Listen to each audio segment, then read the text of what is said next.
because a lot of people can't make it to the call.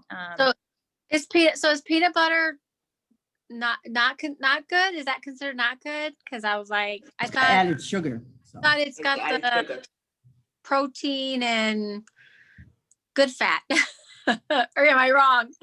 I picked up some non-sugar, like no added sugar. Okay.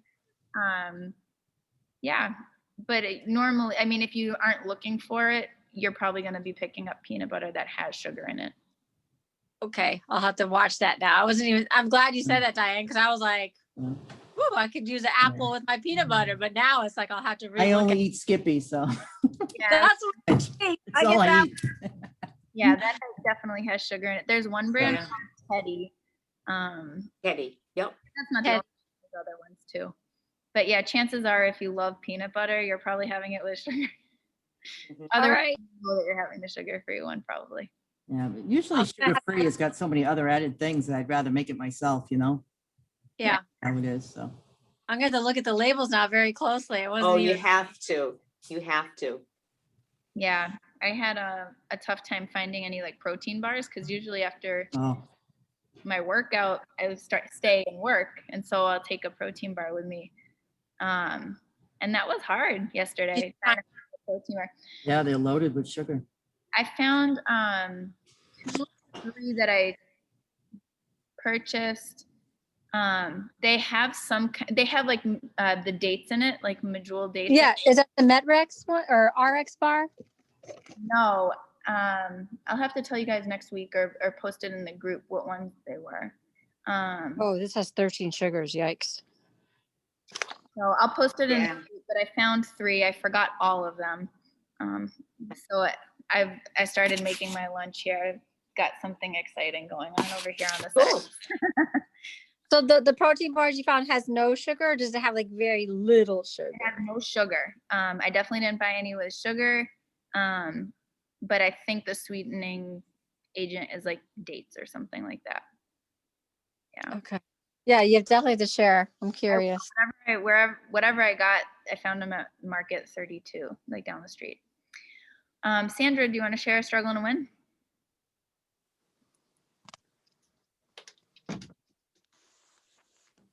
It's chocolate. It's chocolate. Can't help it. Cake, sweets, very, very, very bad sweet tooth I have. So far, I've been able to, I'm really tempted once in a while to eat sweets, but not like crazy like before. But if I'm really mad or moody or tired or stressed, I'll grab chocolate. That's the first thing I'll put in my mouth is chocolate. So it's everywhere. You go into the store, it's everywhere. I go shopping for my kids and hold on, my son. Hold on. Homeschooling. It is. They hide it in everything. Absolutely everything has added sugar. And it's sad that it's come to that, but that's what it is. I actually purchased this Time book, and it's all about sugar. And it's awesome. Did you get it recently? The book? Yeah, I got it the other day at Whole Foods, and just what it talks about sugar is unbelievable, how it's everywhere. And unfortunately, how they market it is really kind of crazy. They hide it under different names and whatever.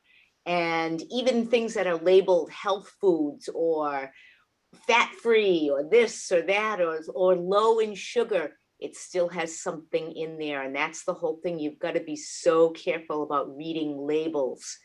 They were actually thinking, and they had thought at one point of putting, just like alcohol or whatever, putting a tax on high sugar foods to get people to think twice about whether they're going to purchase these kind of foods.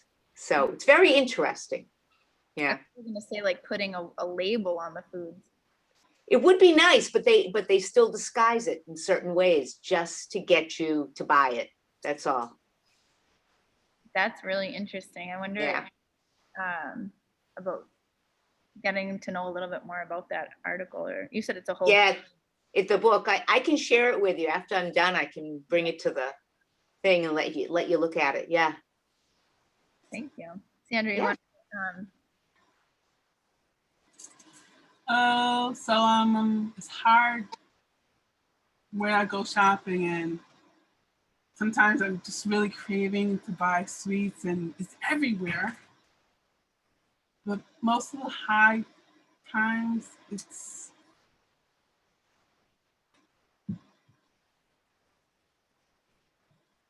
so this year I'm a little bit better than before, and I'm managing it, but sometimes, you know, second or third time of the day, you know, it's just, and with the kids and in this house, oh my God, the kids love sugar too. So it's really, really hard when I'm making cookies, and I like to bake, and that's my habit with the kids is to bake everything, you know. So they're looking at me like, you know, hey, if they're eating sugar, why not? I'm gonna stuff my face with sugar too. And it's just like, then I have to go to boot camp, and you know, so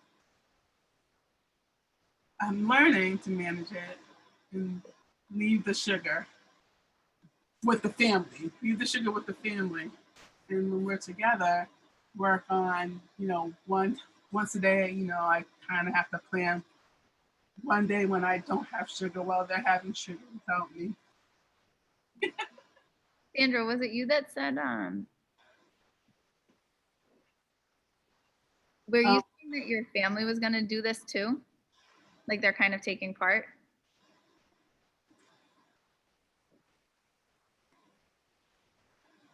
So our family's sort of like they're eating what I'm eating, you know, that, you know, I'm eating a little bit healthy, so they're eating a little bit healthy.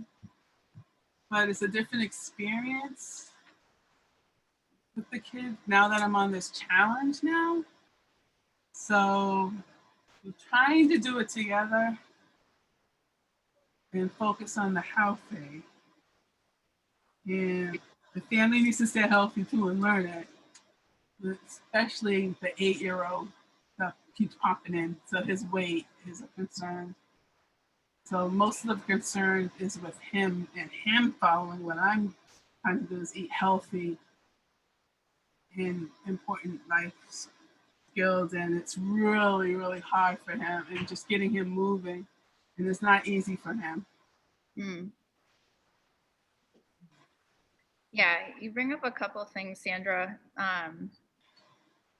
Like intentionality, like you were saying, you used to just like, you know, eat whatever sweets, you know, you wanted to and all of that. And like, I keep going back to this first trimester thing, because for me, this has really been like the inspiration for myself, which is what I'd like to ask you guys about next is, you know, what kind of your intentions are with this 21 days.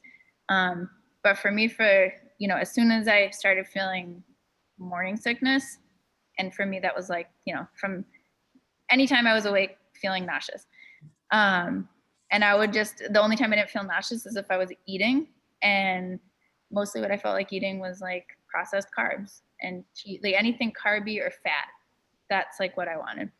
And so for me, like, you know, this is my 4th pregnancy. So I kind of like know my flow and I know it's going to be over at week 12. So I kind of like, all right, I'm just going to like, kind of like Rebecca, what you were saying about when you decide to indulge in chocolate. I'm like, I'm just going to indulge myself for these, you know, 8 or 12 weeks. And then once I start feeling better, I'm going to like really get intentional about what I'm eating. I'm not going to feel guilty about it. But even though I didn't let myself feel guilty about it, you guys probably maybe can relate where when you start, like if you stop exercising or you stop eating as well as you have, you start to feel kind of awful.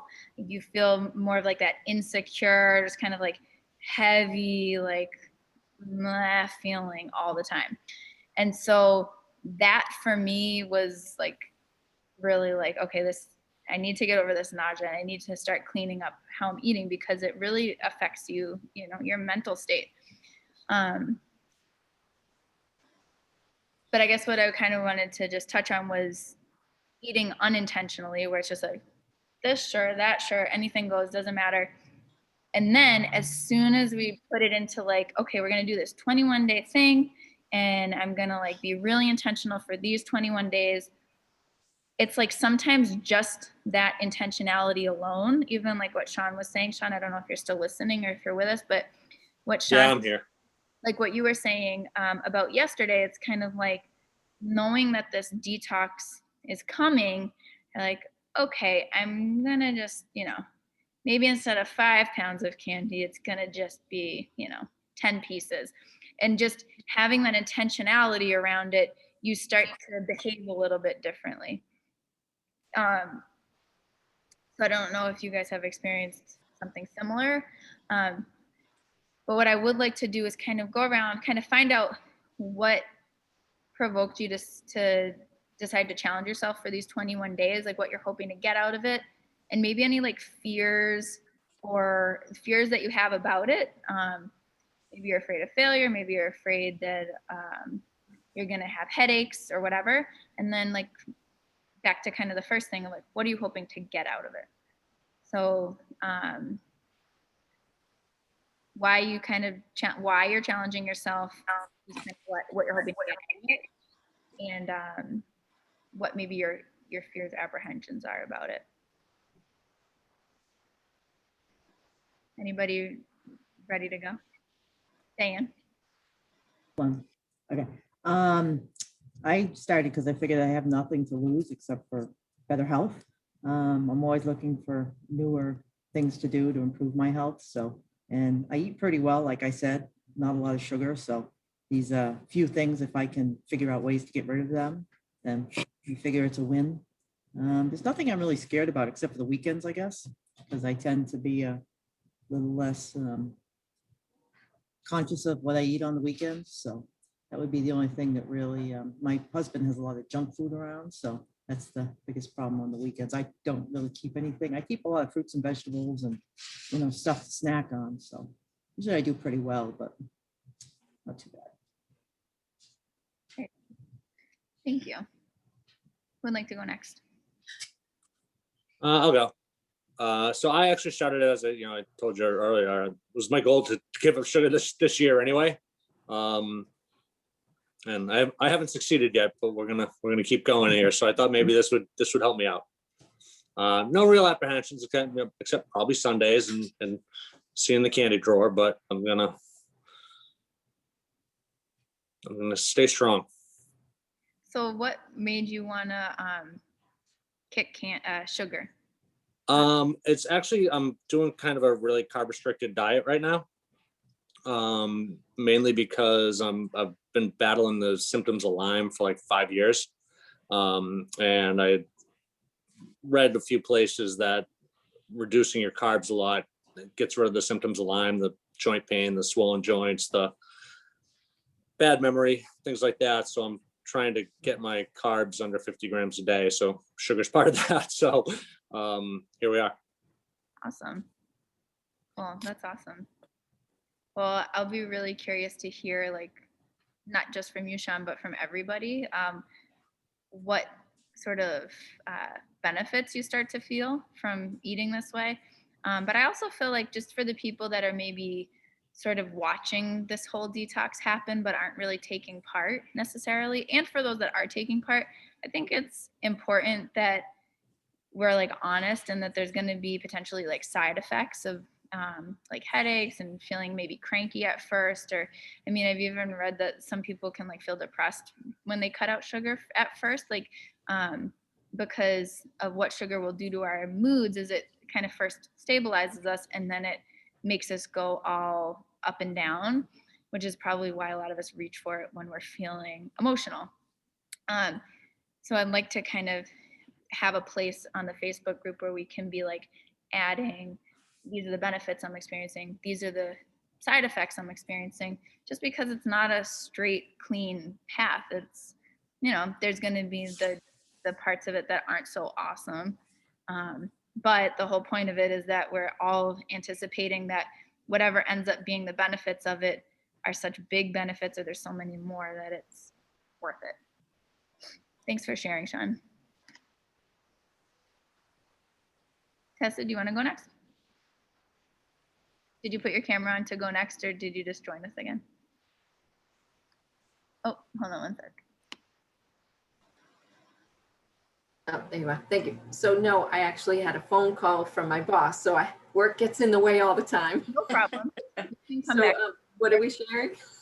Sure. So we're kind of sharing what made us want to challenge ourselves to 21 days without sugar, what we might be like kind of afraid about or having some fears or apprehensions about.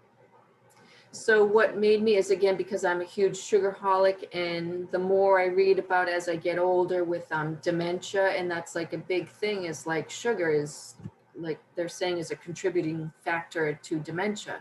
And I'm like afraid of that. You know, I have kids, I want to see my grandkids, and, you know, I want to be aware for all of that. So that is my drive behind that. And I guess what I'm afraid of, I'm not really afraid of giving up the sugar, again, because it's something that I want to do. So I'm not really afraid of whatever the downsides are, because I think there are going to be more positives than negatives. Yeah, I think so too. That's a really awesome reason. A lot of like, you know, reasons that involve people other than ourselves, which I think is always pretty powerful, as long as you're on the list. Yes, yeah. Thanks for sharing. Sandra, you want to go next?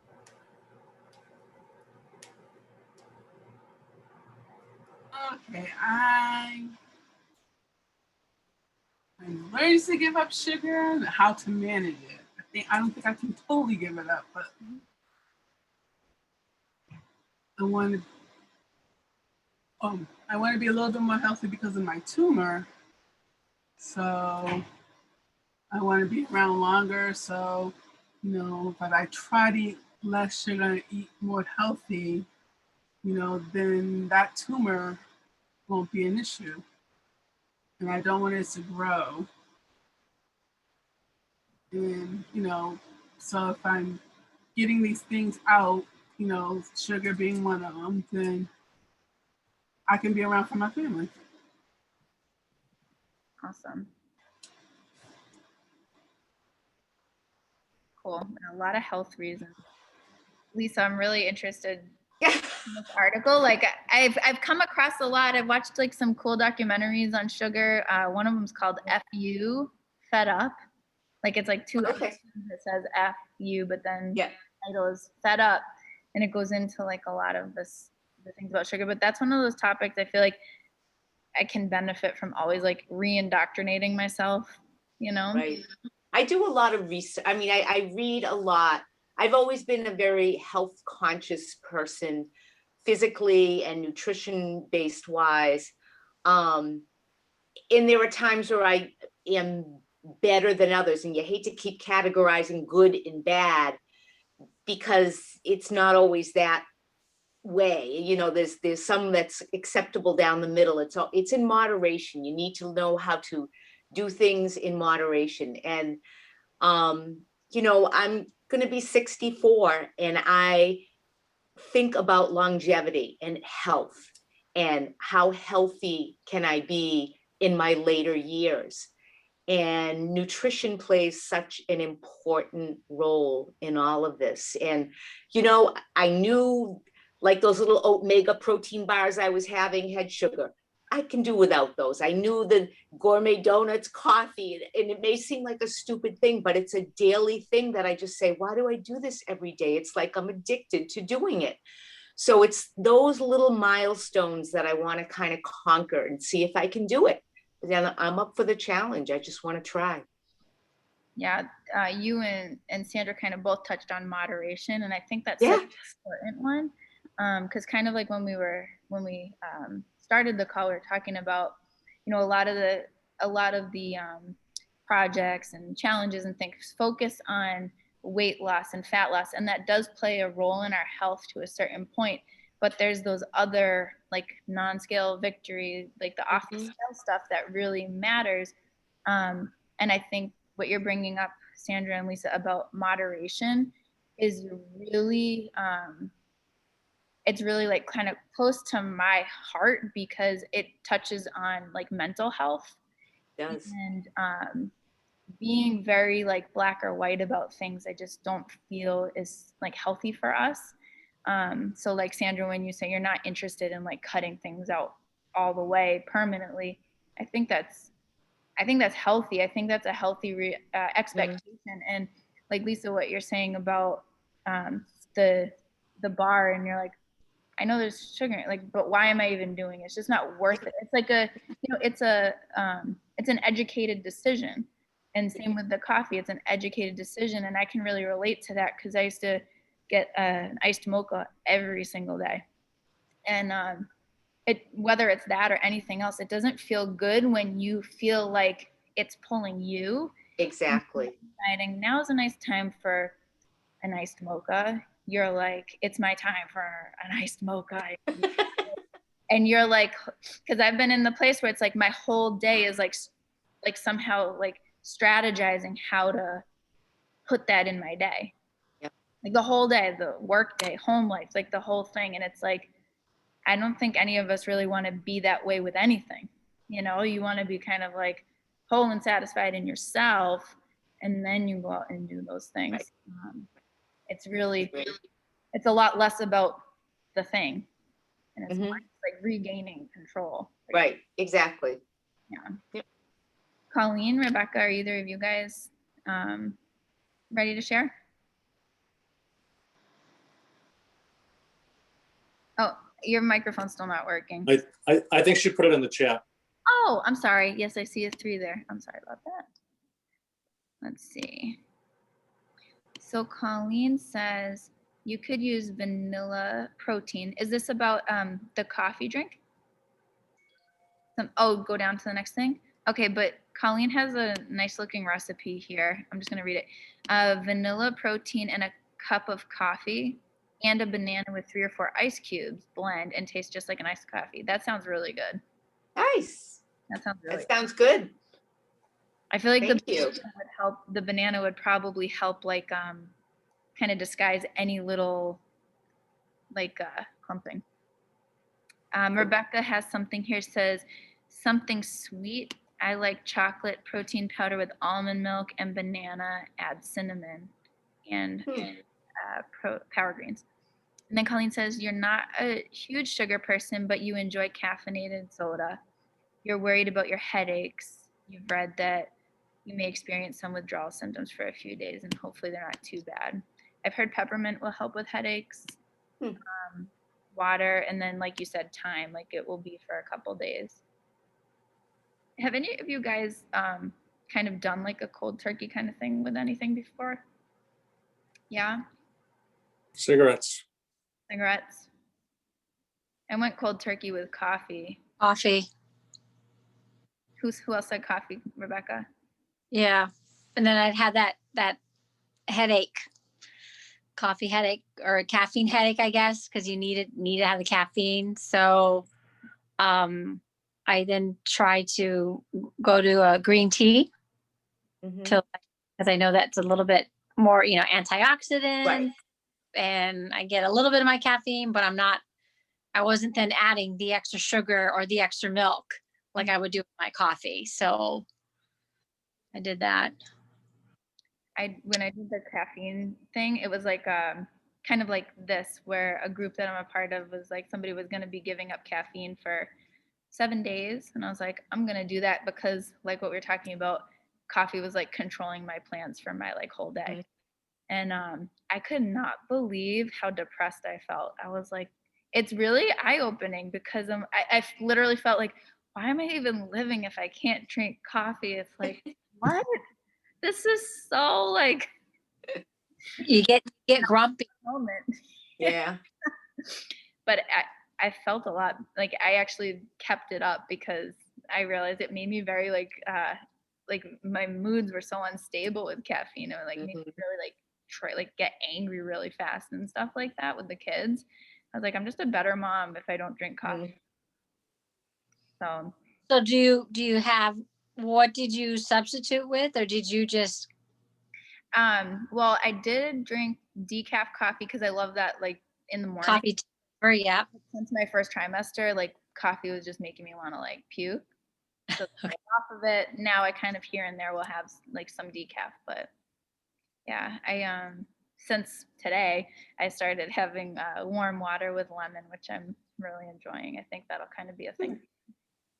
So Rebecca, what prompted you to do the detox? I want to try to cut that extra fat, just I just had those last few pounds, the little leftover, that muffin top, try to see if that will help, as well as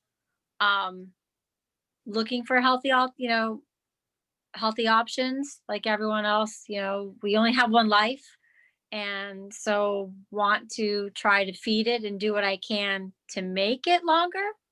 Whether the man upstairs has different plans, that's up to him. But if I could health-wise contribute towards our longevity, I figured we'll give it a shot. Though I learned now peanut butter, I'm gonna have to go get a different peanut butter. I'm gonna have to really read my labels. And then scared, nothing really scared, just trying not to hopefully not fail. But then it'd be like you said, the protein bars, I just went and checked mine, and here I thought, oh, I have vegan, gluten-free, because I bought that red bar and it uses dates, but then it says it has these like 13 sugars. I'm like, well, there goes that box. It's gonna have to wait till after the detox. And then I have another protein bar, and it has 2. So so I was like, all right. So today, though, you saw me, it was actually my late lunch breakfast. I had oatmeal with cinnamon blueberries. So the blueberries help sweeten it. Almond milk. I guess I got to take a closer look. I need to go now check my almond milk, because I don't know. I know I got the really low calorie, but I don't know if it has any sugar, which I'm going to have to go peek now. So I might already made a oops. Learning process. Yeah. So, and I'll have to probably, maybe I need to look at my protein powder too, to see if that has any, because I don't know if it does or not. So, but that's, like I said, I guess maybe, I can't penalize myself if I don't know, but we'll try to like make now more of a conscious effort to actually look to see what I'm putting in my stomach. And Lisa, Yeah. you chimed in about being health conscious, but I don't know that you really answered those 2 questions yet, of like why you decided to kind of focus in on this, and if you have any like fears or apprehensions about doing it. That's really a good question. It's something that I thought that I could that would help, that would just help the whole goal of longevity and increase fitness. And the thing too is we're not ever going to escape sugar. It is there, but it's naturally there in foods, and you're looking for added sugars is the culprit. That's what you're looking for.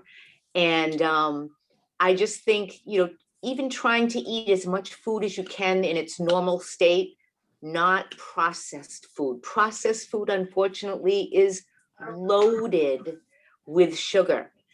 So it's just all about making choices. You don't always make the best choices, but if you can make small choices. And yeah, that's really about why I'm doing it, just to see if I can try and give up that gourmet donuts coffee. Well, I'm really happy to hear how balanced everybody's kind of like mindset is. That we're not looking for perfection, we're just looking for improvement, and that this will just give us this really nice like frame of time to just focus on it, learn some things together. We'll fail together, we'll win together, we'll learn together, and we'll just kind of all be focused on this at the same time. And I'm a big believer that just the more people you have focused on one thing, that energy is going to help all of us. So the fact that we're doing this together instead of alone is going to make us all that much more successful. it's going to make our focus on this that much greater. I have good feelings about it. And thank you guys for sharing today. Next week, we'll kind of go into a little bit more, maybe like tactical things. Throughout the week, I would love to be hearing, like, if you guys find a really awesome, like, for example, I had a really hard time finding sausage with no sugar in it, but I did find something. I couldn't find bacon. I think I'm gonna have to find it online for some of the recipes that we shared with you guys. So anything, that you find that's helping you kind of like win at this, please share so that we can all benefit from it. Awesome. All right. Thank you. Well, thank you. Have a great rest of your day. You too. Thank you. Thank you. Bye. Bye.